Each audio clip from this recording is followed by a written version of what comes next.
Welcome back to AM Northwest. When it comes to clothing, knowing how to buy is just as important as knowing what to buy. Here to share ways to make your clothing budget go further, we welcome back the author of Your Clothes Speak, image consultant Carol Parker Walsh. Good to see you again. You too. You have some really good tips because you say it's really important for people to love everything they buy when it comes to their wardrobe. Absolutely, absolutely. If you love the things that you own, then you'll wear them more often. And so when you wear them more often, that creates a better value for the buy. Okay. Yeah. Well, you say take a list of the things you need.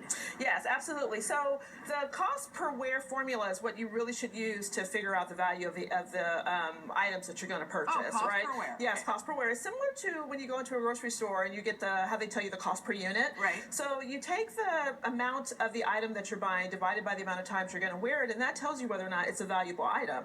And so before you go into a store, know what you're going to get and know exactly if it's going to be a value. So if you buy a $400 handbag. Exactly. So sometimes people think, oh my God, a $400 bag, that's going to get to it. That's what I think. Exactly.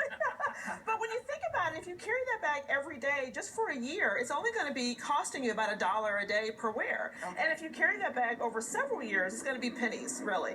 And the same thing with a pair of jeans. You get a $125 pair of jeans. You wear that twice a week for about 104 days, basically. You divide that, you get about $1.20.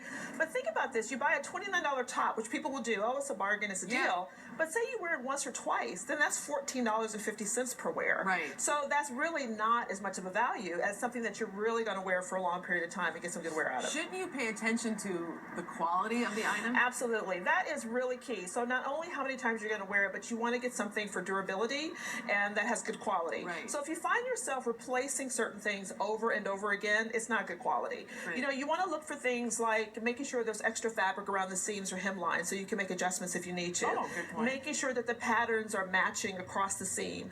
Items that have extra buttons or thread or things of that nature, those are going to be, or things that have extra seaming in the garment itself. Right. These things take more time, more energy, and they're more expensive to make. Longer. And they're going to last longer. Okay. Absolutely. You certainly have to go knowing what your budget is. Absolutely. You don't want to use this as a formula to go outside of your budget. So right. If you can't afford the $400 bag, don't do that. But you can do wonderful things like go to consignment shops or go to thrift shops and get some really good quality pieces that maybe someone either slightly used or never used at all, because we all have those tags hanging right. in the closet that we don't wear. And you can get some really good pieces for a good value. So let's say, though, you go with a $200 in mind, and let's say it's for a dress, and you see something that is, you absolutely love it. It fits good, looks good on you. You can't wait to wear it, but it's over your budget. Go for it. Yeah, no.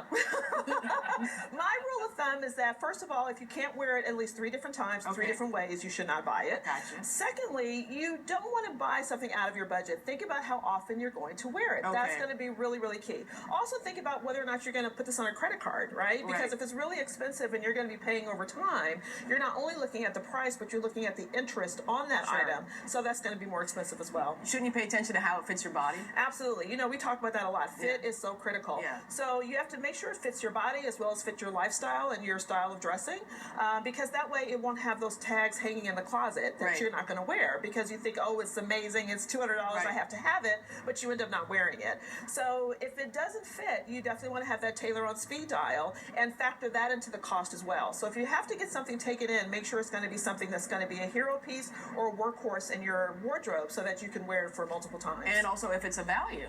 Absolutely. You know, if you can get a great value, I think that's perfect. That's right. wonderful. But just make sure it's going to be something you're going to wear. You mentioned, too, that it's important to go to when you go clothing shopping, to wear the correct underwear.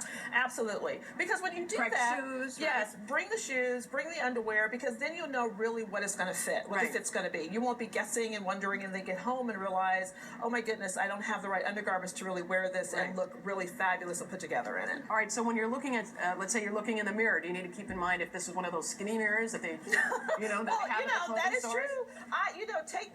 Don't just rip the tabs off when you go home. Try it on at home. Yeah. Look in the mirror at home. Look at the lighting that you have at home. Match it with certain things that are in your closet, and if they don't work, then take the item back. Right. And what about you talk too about never going shopping hungry. Yes. Right. Well, Is that because you're on edge? You're irritable?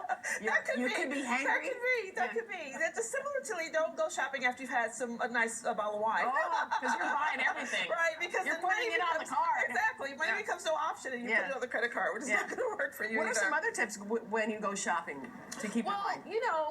Today in today's fast fashion world, the quality of clothing is not that great. So you really want to make sure that you're going places that are going to have some really good quality. That's a good point. You don't want to use the cost per wear formula to justify purchases that are outside of your budget. Right. You definitely want to do that. And you want to make sure that you're going to get some wear out of it. Think about those pieces that are going to be your hero items or your workhorses. And what do you mean my hero? They're your workhorses, the things that are going to be the foundation of your wardrobe that either you're going to wear to work or wear on weekends, the things you're going to wear consistently. Like if you're a jean person and you know you're going to wear jeans 3-4 times a week, then you want to make sure you get a good quality pair. So things that you know you're going to be wearing repetitively, those are the things you want to know, or you're going to make sure you spend the money for. I'm guessing you're also going to say not to shop for items that you think you'll fit into when you lose 10 pounds. Yes, please don't do that. Shop for the things that fit. I tell people if it makes sense for you, if it makes you feel better, cut the tag out of the item. Yeah.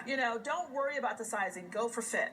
And don't buy things and you think, oh, well, it's tight now, but in 2 weeks when I lose that weight, because typically when I go to my clients' closets, those are the things that are hanging in there with the tags on. And when you go to that cost per wear formula, if you've paid $20, $30, or $200 for it, you've got no wear out of it. So it becomes way more expensive than anything else that you would have purchased in your closet. Carol, those are all very good tips. Thank you so much. Again, the book is titled Your Clothes Speak. Image consultant Carol Parker Walsh. We'll be right back with more AM Northwest. Don't go away. What you doing? Just checking my free credit score at Credit Karma.